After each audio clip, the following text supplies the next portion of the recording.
ಶ್ರೀ ಗುರುಭ್ಯೋ ನಮಃ ಪರಮಗುರುಭ್ಯೋ ನಮಃ ಶ್ರೀಮದ್ ಆನಂದ ತೀರ್ಥ ಭಗವತ್ಪಾದಾಚಾರ್ಯಭ್ಯೋ ನಮೋ ನಮಃ. ಎಲ್ಲರಿಗೂ ನಮಸ್ಕಾರ. ಸುಭದ್ರ ವಿಜಯ 16ನೇ ಸರ್ಗ, ಕೊನೆಯ ಸರ್ಗ 16ನೇ ಸರ್ಗ. ಅಲ್ಲಿಂದ ಕೆಳಗ ಡಿಸೆಂಡಿಂಗ್ ಆರ್ಡರ್ಲಿ ಬರ್ತಾ ಇದ್ದಾನೆ. ಇದರಲ್ಲಿ 20 ಶ್ಲೋಕಗಳು ನೋಡಿದೆವು.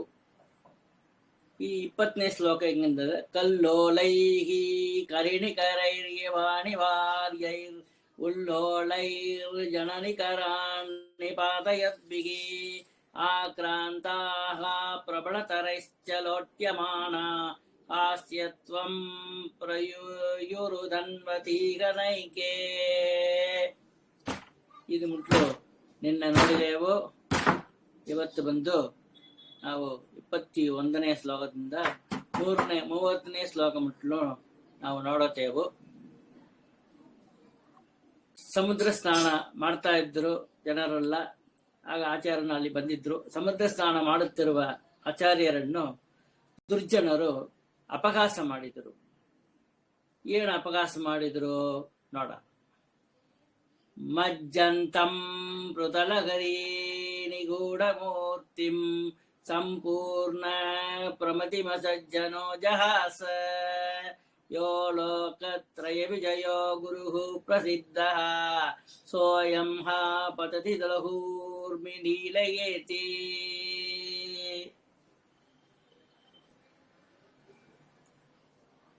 ಶ್ಲೋಕ ಹೀಗಿದೆ.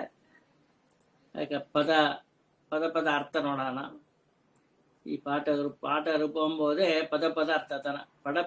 ಪದ ಅರ್ಥ ತಿಳ್ಕೊಂಡ್ರೆ ಏನು ಒಂದು ಲಾಭ ಹಂಗಂತ ಕೇಳಿದ್ರೆ, ಒಂದು ಶ್ಲೋಕ ಅದನ್ನ ಪರಿಚ್ಛೇದ ಮಾಡೋದು, ಅದಕ್ಕೆ ಮೇಲೆ ಅನ್ವಯ ಮಾಡಿ ಆ ಪದಕ್ಕೆ ಅರ್ಥ ತಿಳ್ಕೊಂಡ್ರೆ ನಮಗೆ ಒಂದು ಆಟೋಮೆಟಿಕ್ ಬೈಗಾಟ ಇಡೋದು.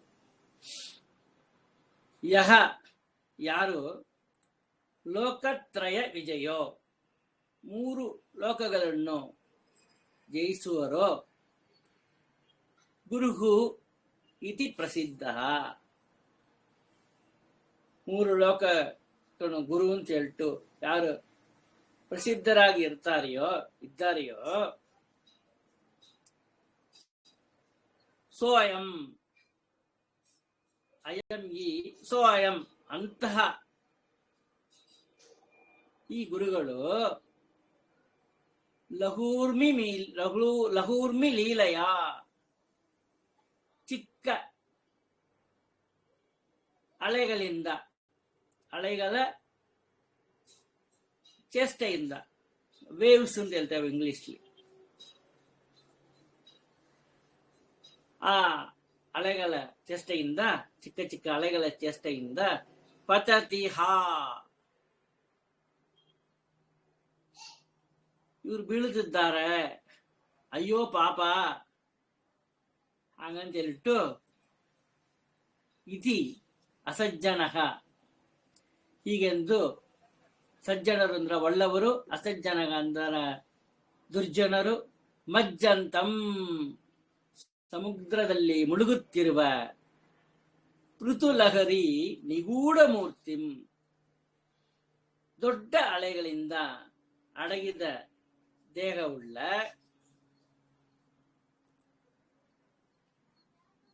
ಸಂಪೂರ್ಣ ಪ್ರಮತಿಂ ಜಹಾಸ ಪೂರ್ಣ ಪ್ರಜ್ಞಾ ಆಚಾರ್ಯರನ್ನು ಅಪಹಾಸ ಮಾಡಿದರು. ಮಹಾಪುರುಷರಾದ ಆಚಾರ್ಯರು ಆ ನೀಚ ವಚನಗಳನ್ನು ಲೆಕ್ಕಕ್ಕೆ ತಗೊಂಡವರು, ಲೆಕ್ಕಿಸಲೇ ಇಲ್ಲ. ನೀಚಾಣಾಂ ಅವಚನ ಚಾನ್ಸಜೀಗಣನ್ನೋ ದಬ್ರಾಣಾಂ ಸುಬಿತಕರಾಣ್ಯದಬ್ರ ಸಂಖ್ಯಃ ಕ್ರೋಸ್ತೂಣಾಂ ಸ್ವಗಲಕಲಪ್ರದಂ ವಿರಾಮಂ ಪಂಚಾಸ್ಯೋ ನಗಿಗಣಯೇದುಧಾರ ವೀರ್ಯಃ.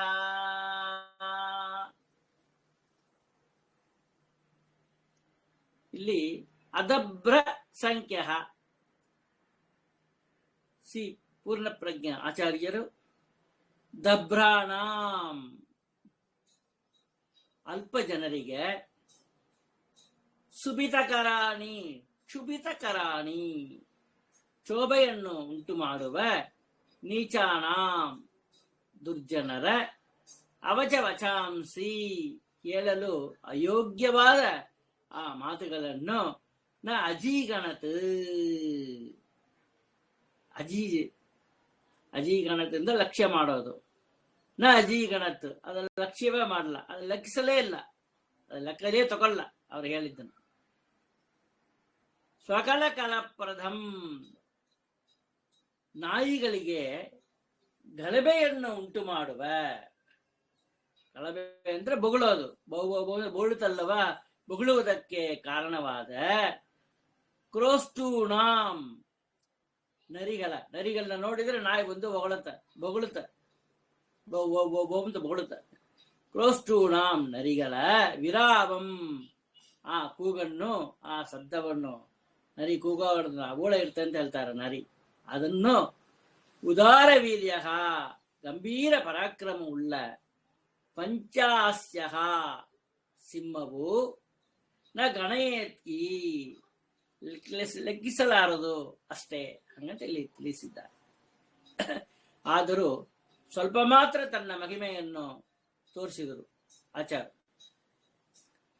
ಜನ್ಮಸ್ಥಿತ್ ಅವಸಿತಿರಾಯಿನಂ ಕಟಾಕ್ಷಂ ಲೋಕಾನಾಂ ಅಕಟಯದಂ ಬುಧೌ ಬೃಹದ್ದೀ ಆಕ್ರಾಂತೋ ಅಧಿಕ ಗುಣಾಸತೇನ ತಾವನ್ ಮುಂಚನ್ ಸಂಚರಣಮಭೂತ್ ಠಾಕದೇಸ್ಯಃ.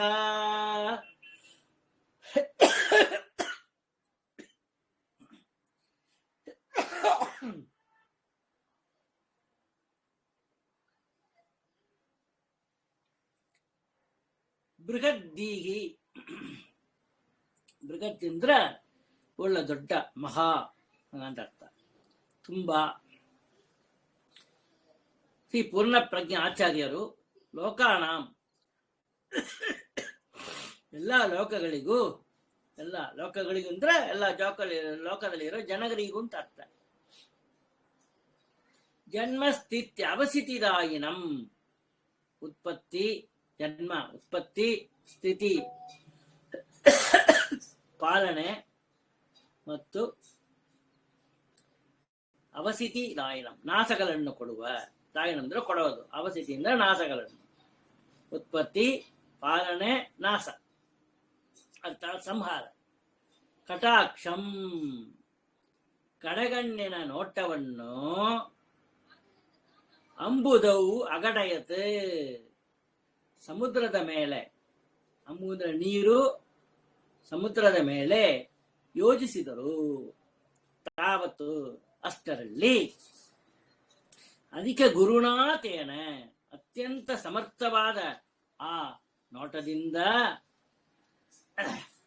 ಆಕ್ರಾಂತಹ ಸಹ ಆಕ್ರಮಿಸಲ್ಪಟ್ಟ ಆ ಸಮುದ್ರವು ಸಂಚಲನಂ ಮುಂಚನ್ ಅಲೆಗಳ ಏರಿ ಇಳಿಯೋದು, ಮೇಲೆ ಹೋತೆ ಮತ್ತು ಕೆಳಗೆ ಇಳಿತೆ, ಏರಿ ಇಳಿತಗಳು ಇದ್ದಲ್ಲವಾ ಅದೆಲ್ಲ ಬಿಡುತ್ತಾ ತಟಾಕ ದೇಶ ಅಭೂತ್. ತಟಾಕ ದೇಶ ಕೆರೆಯಂತೆ, ಕುಂಟೆಲಿಲ್ಲ ನೀರು ಟ್ಯಾಂಕ್ ಅಲ್ಲಿ ಹೆಂಗಿರುತ್ತೆ ನೀರು, ಅದೇ ರೀತಿಯಲ್ಲಿ ಆಯ್ತು ಅಂತ. ಇಷ್ಟು ಮಹಿಮೆಯನ್ನು ಕಂಡರೂ ದುರ್ಜನರು ದ್ವೇಷಿಸುವುದನ್ನು ಬಿಡಲೇ ಇಲ್ಲವಂತ. ಇತ್ಯಾದ್ಯೈರಪಿಚರೈತೈರನನ್ಯಸಾಧ್ಯೈರ್ನಸ್ತೇಷಾಂ ಬಹುಮತಿಮಾಪ ದುರ್ಜನೋಸ್ಮಿನ್ ವಿದ್ಯೇಷಾಂ ವ್ಯದಿತ ಪುನರ್ನಿರಸ್ತ ಭಾಗ್ಯೇ ತಸ್ಮಿನ್ ಧುರ್ಮನಸಿ ತದೇವ ಶೋಭನಂ ಸ್ಯಾತ್. ದುಷ್ಟಜನರು ಇತ್ಯಾದ್ಯೈಹಿ ಇದೇ ಮೊದಲಾಗಿ ಉಳ್ಳ ಅನನ್ಯ ಸಾಧ್ಯೈಹಿ ಬೇರೆಯವರಿಂದ ಸಾಧಿಸಲು ಆಗದ ಚರಿತೈಹಿ ಅಪಿ ಕಾರ್ಯಗಳಿಂದಲೂ ಅಸ್ಮಿನ್ ಈ ಮಧ್ವರಲ್ಲಿ ಸ್ಥೇಷಾಂ ಬಹುಮತಿ ಅತ್ಯಂತ ಸ್ಥಿರವಾದ ಮಹತ್ವ ಬುದ್ಧಿಯನ್ನು ನಾಪ ಹೊಂದಲೇ ಇಲ್ಲಪ್ಪ. ಪುನಃ ವಿದ್ವೇಷಾಂ ವ್ಯದಿತ ಮತ್ತು ದ್ವೀಪವನ್ನು ಮಾಡಿದ್ರು. ನಿರಸ್ತ ಭಾಗ್ಯ ಅದೃಷ್ಟಹೀನರಾದ ದುರ್ಮನಸಿ ತಸ್ಮಿನ್ ದುಷ್ಟ ಬುದ್ಧಿಯುಳ್ಳ ಆ ದುರ್ಜನರಲ್ಲಿ ತದೇವ ಅದೇ ಶೋಭಣಂ ಸ್ಯಾತ್ ಉಚಿತವಾಗಿದೆ ಅಷ್ಟೇ ಹಂಗಂತ ಹೇಳ್ತಾರೆ. ದುರ್ಜನರು ಹೆಂಗ ಚಿಂತನೆ ಮಾಡೋರು ಅದೇ ರೀತಿಯಲ್ಲಿ ಇತ್ತು. ಆಚಾರ್ಯರ ಮಹಿಮೆಗಳಲ್ಲಿ ಇನ್ನೊಂದು ಹೇಳ್ತಾರೆ.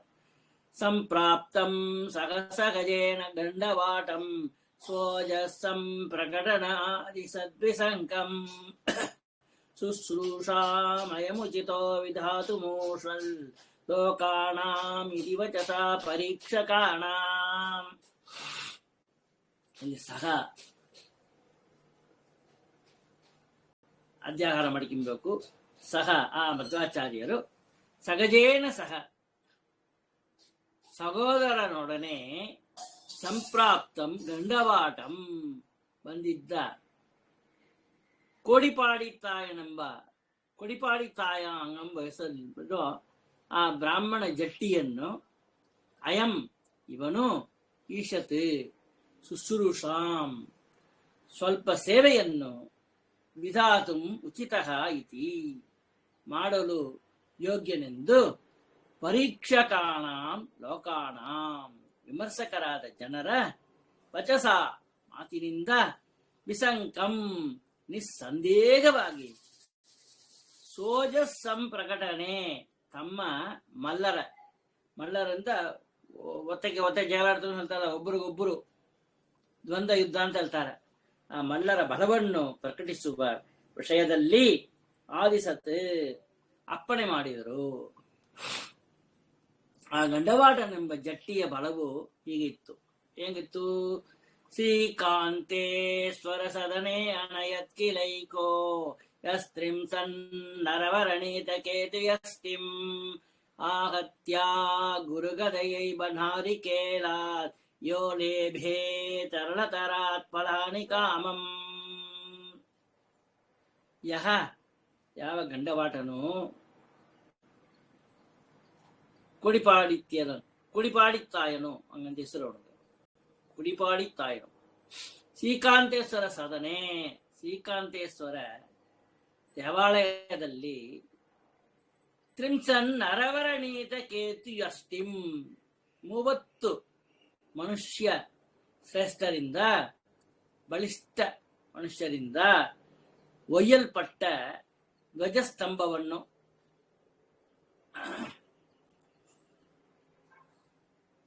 ಅದನ್ನು ಏಕಃ ಅಣಯತಕ್ಕಿಲ್ಲ 30 ಬಂದ್ರು ಆ ಕಲ್ಲು ಬಂಡೆಯನ್ನ ತಗೊಂಡ್ ಬರ್ತಾರಲ್ಲೇ ಇದ್ರು. ಅದನ್ನ ಏಕಃ ಅಣಯತ್ಕಿಲ್ಲ ಒಬ್ಬನೇ ಒಯ್ದನಷ್ಟೇ. ಯಾವನು ಅಗುರುಗದಯ ಏವ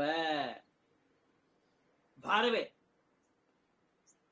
ಉರುಗದಯ ಅಂದ್ರೆ ಭಾರ, ಅಗುರುಗದಯ ಭಾರವೇ ಇಲ್ಲಂಗ ಚರ್ಮ ಕೊಳ್ಳಂಗ ದೊಣ್ಣೆಯಿಂದಲೇ ಆಗತ್ಯ ಹೊಡೆತದಿಂದ ತರಳತರಾತ್ ಬಹಳವಾಗಿ ಅಲ್ಲಾಡುವ ನಾರಿಕೇಳಾತ್ ತೆಂಗಿನ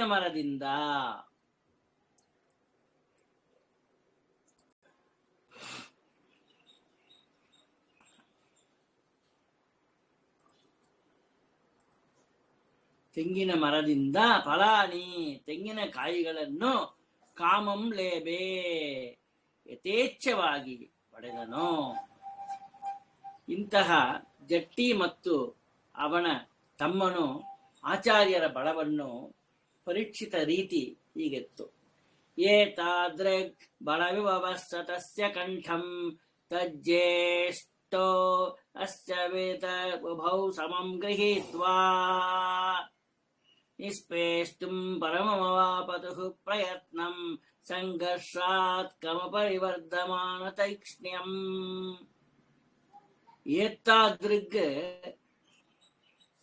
ಬಲ ವಿಭವ ಇಂತಹ ದೇಹ ಸಾಮರ್ಥ್ಯ ಸಂಪತ್ತು ಉಳ್ಳ, ಏತಾದೃಗ್ ಇಂತಹ ಬಲ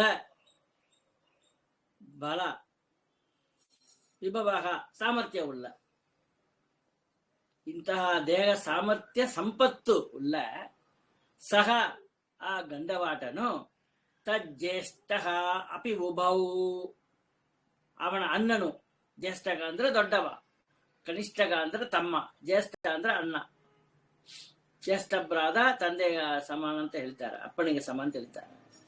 ಅವನ ಅಣ್ಣನು ಇಬ್ಬರು ಸಂಘರ್ಷಾತ್, ಕೈಗಳಿಂದ ಹಿಸುಕುವುದರಿಂದ, ಕುತ್ತಿ ಹಿಡಿದು ಹಿಂಗೆ ಕಿಂಚೋದು ಚಂದ, ಹಿಂಗೆ ಎರಡು ಕೈಯಿಂದ, ಎರಡು ಬಂದ್ರು ಎರಡು ಕೈ, ನಾಲ್ಕು ಕೈಯಿಂದ ಕುತ್ತಿಗೆ ಎರಡು ಹಂಗೆ ಹಿಸುಕುತ್ತಾರೆ, ಹಂಗೆ ಗಟ್ಟಿ ಹಿಡಿತಾರೆ. ಕೈಗಳಿಂದ ಹಿಸುಕುವುದರಿಂದ ಪರಿವರ್ಧಮಾನ ತೈಕ್ಷ್ಣ್ಯಂ, ಕ್ರಮಕ್ರಮವಾಗಿ ಹೆಚ್ಚುತ್ತಿರುವ ಕಠಿಣತೆಯುಳ್ಳ, ಚಂದ ಕೊಂಚ ಕೊಂಚ ಕೊಂಚ ಕೊಂಚ ಗಟ್ಟಿ ಮಾಡಿ ಗಟ್ಟಿ ಮಾಡಿ ಗಟ್ಟಿ ಮಾಡಿ ತುಂಬಾ ಕಠಿಣ ಮಾಡಿತ್ತು. ತಸ್ಯ ಕಂಠಂ, ಆ ಮಧ್ವಾಚಾರ್ಯರ ಕುತ್ತಿಗೆಯನ್ನು ಅಭಿತಃ ಸುತ್ತಿ ಹಿಡ್ಕೊಂಡ್ರು. ಸಮಂ ಗೃಹೀತ್ವಾ, ಒಟ್ಟಿಗೆ ಒಂದೇ ಸಲ ಹಿಡಿಕೊಂಡು ಒಂದೇ ಈಕ್ವಲ್ ಫೋರ್ಸ್ ನಿಸ್ಪೇಷ್ಟಂ, ಅದನ್ನ ಹಿಸ್ಕಲಕ್ಕ, ಕಿಮಿಚ್ಚಲಕ್ಕ, ಕಿಂಚಲಕ್ಕ. ಪರಮಂ ಪ್ರಯತ್ನಂ ಅವಾಪತುಹು, ಪರಮಂ ತುಂಬಾ ಹೆಚ್ಚು, ಜಾಸ್ತಿ ಅಧಿಕವಾದ ಪ್ರಯತ್ನವನ್ನು ಹೊಂದಿದರು, ಪ್ರಯತ್ನ ಮಾಡಿದರು. ಅವರಿಬ್ಬರು ಸೋತು ನೆಲಕ್ಕೆ ಬಿದ್ದರು. ಆಸ್ಮಿನ್ನಾ ವಲಸತರೌ ಗುರೋ ನಿಯೋಗ ಚತ್ರಾಗೃಹ ಅನಿಲಮಗಿತಾ ಚ ತಾವುಪಾಭ್ಯಾಂ ಮುಕ್ತ್ವಾಯ ಕಠಿಣತರತ್ವಚಂ ಶಿರೋಧಿಂ ಪರ್ಯಾಯ ಛುಟವಚನಾಂ ನಿಪೇತತುಃ ಕೌಃ. ಅಶ್ವಿನ್ನಾ, ಚೆನ್ನಾಗಿ ಬೆವರಿದ, ಗುರೋಹೋ ನಿಯೋಗಾತ್, ಶ್ರೀ ಮಧ್ವಾಚಾರ್ಯರ ಅಪ್ಪಣೆಯಿಂದ, ಉಭಾಭ್ಯಾಂ ಇಬ್ಬರು ಶಿಷ್ಯರಿಂದ, ಛತ್ರ್ಯಾಗ್ರಯ ಅನಿಲ ಮಹಿಮಾ, ಶ್ರೇಷ್ಠವಾದ ಛತ್ರಿಯಿಂದ ಕೊಡೆಯ ಗಾಳಿಯಿಂದ ಸೇವಿಸಲ್ಪಟ್ಟ, ಛ ಅಲಸತರೌ ಮತ್ತು ತುಂಬಾ ಆಯಾಸಪಟ್ಟಿರುವ, ತೌ ನಂಡವಾಡ ಮತ್ತು ಅವನ ಅಣ್ಣನು, ಅತಃ ಕಠಿಣತರತ್ವಚಂ, ಕಠಿಣ ಕಬ್ಬಿಣದಂತೆ ಗಟ್ಟಿಯಾದ ಚರ್ಮ ದೇಹವುಳ್ಳ, ಪರ್ಯಾಯ ಸ್ಫುಟವಚನಾಂ ಕ್ರಮದಿಂದ ಸ್ಪಷ್ಟವಾದ ಮಾತುಳ್ಳ, ಶಿರೋಧಿಂ ಆ ಕತ್ತನ್ನು, ಮುಕ್ತ್ವಾ ಬಿಟ್ಟು, ಕೌ ನೆಲದ ಮೇಲೆ, ನಿಪೇತತುಹು ಬಿದ್ದರು. ಮಲ್ಲರು ಮರಳಿ ಯತ್ನ ಮಾಡಿದರು, ಬಳಲಿ ಬೆಂಡಾಯಿಟ್ರು. ಆಸ್ವಸ್ತೌ ಶುಚಿಹೃದಿಮಾವನೂನಮಾನ ಉದ್ಧರ್ತಂ ಸಮಗದಂಗುಲಿಂ ದರಾಸ್ತಾಂ ಸಂಗೃಹ್ಯ ಪ್ರಸಭರಸಾದಪಿ ಪ್ರಯತ್ತೌ. ಸತಿ ಪ್ರಯತ್ನವು ಕೂಡ ಒಂದು ಪಾಠ ಇದೆ. ಸಾಮರ್ಥ್ಯಂ ಯಯುತಿರಿಮೌನ ಕಂಪನೆ ಸ್ಯಾಹ. ಶುಚಿಹೃತ್ ಶುದ್ಧ ಅಂತಃಕರಣರಾದ ಶ್ರೀ ಪೂರ್ಣ ಪ್ರಜ್ಞಾ ಆಚಾರ್ಯರು ಆಸ್ವಸ್ಥವು ಆಯಾಸ ಪರಿಹಾರ ಮಾಡಿಕೊಂಡಿರು. ಕುತ್ತಿಗೆ ಕಿಂಚಿದ್ದು ಮಧ್ವಾಚಾರ್ಯರ ಕುತ್ತಿಗೆಯನ್ನು ಕಿಂಚಿದ್ದು, ಮಧ್ವಾಚಾರ್ಯರ ಮಧ್ವಾಚಾರ್ಯರ ಕುತ್ತಿಗೆಯನ್ನ ಅವರುಗಳು ಕಿಮಿಚಿದ್ರು. ಆ ಕಿಮಿಚಿಕ ಪ್ರಯತ್ನ ಮಾಡಿದ್ರಲ್ಲವ, ಅದರಿಂದ ಅವರು ಟಯರ್ಡ್ ಆಗಿ ವಿಶ್ರಾಂತಿ ಮಾಡಿಕೊಳ್ಳಕ್ಕ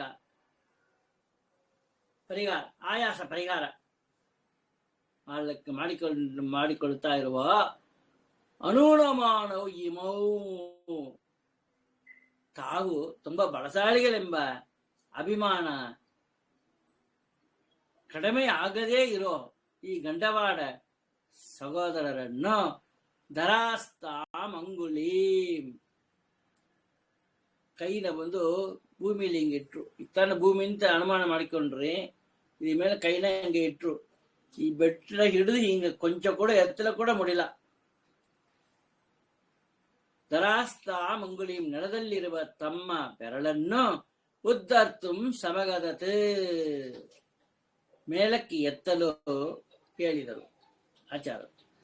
ರಸಬರಸಾತ್, ಅತ್ಯಂತ ಬಲಾತ್ಕಾರದಿಂದ ಆ ಬೆಟ್ಟಿನ ಬಂದು ಹಿಂಗೆ ತೈಲಕ್ಕೆ ಪ್ರಯತ್ನ ಮಾಡ್ತಾರೆ.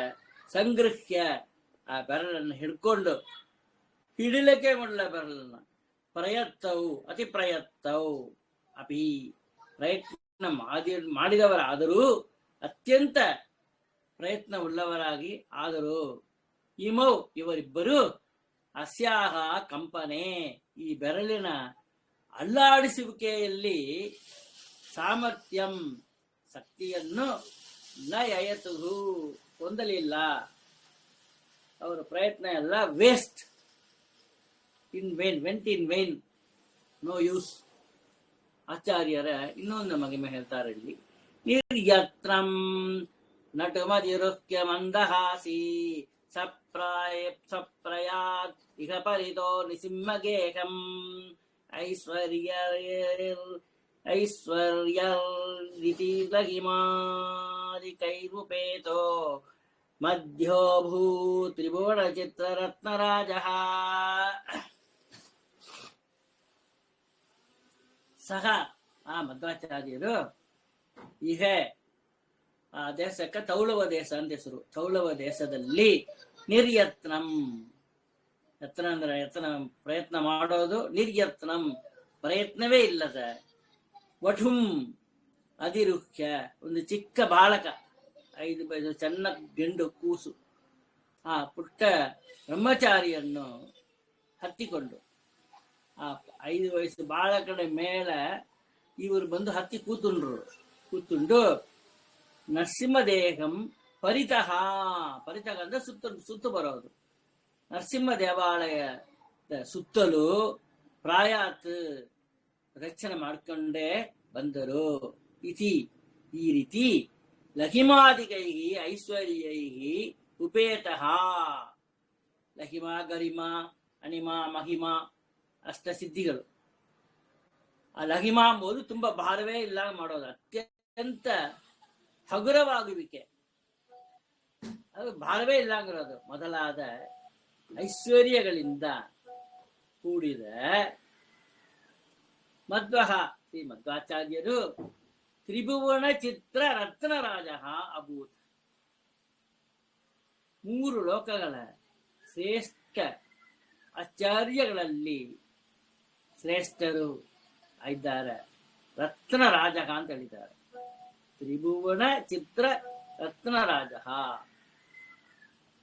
ಇಲ್ಲಿಗೆ 30 ಶ್ಲೋಕ ಮುಗಿದಿದೆ. 10 ಶ್ಲೋಕ, ಮುಂದಿನ 10 ಶ್ಲೋಕಗಳನ್ನು ಮುಂದಿನ ವಿಡಿಯೋದಲ್ಲಿ ನೋಡೋಣ. ಅವಶ್ಯ ಎಲ್ಲ ಕೇಳ್ರಿ, ಅರ್ಥ ತಿಳ್ಕೊಂಡು ಪಾರಾಯಣ ಮಾಡಬೇಕು ಅವಶ್ಯ. ಎಲ್ಲರೂ ಬದುಕೋಸ್ತಾನ ಇದನ್ನ ಪ್ರಯತ್ನ ಮಾಡಿ ಹೇಳ್ತಾ ಇರ್ತೇನೆ. ನಂಗ ಬುದ್ಧಿಗೆ ಎಷ್ಟು ತಿಳಿತೀಯೋ ಅಷ್ಟು ತಾನೇ ಹೇಳಿದ್ದೇನೆ. ನಾವೊಂದು ದೊಡ್ಡ ಪಂಡಿತರಲ್ಲ ಅಲ್ಲ. ಒಂದು ಅರ್ಥ ತಿಳ್ಕೊಳ್ಳಕ್ಕ ಅದು ಹೇಳಿ ನಿಮ್ಮ ಕೂಡ ಹಂಚಿಟ್ಟಿರ್ತಾರೆ ಅಷ್ಟೇ. ಹರೇ ನಮಃ. ಸರ್ವಂ ಶ್ರೀಕೃಷ್ಣ ಅರ್ಪಣಮಸ್ತು.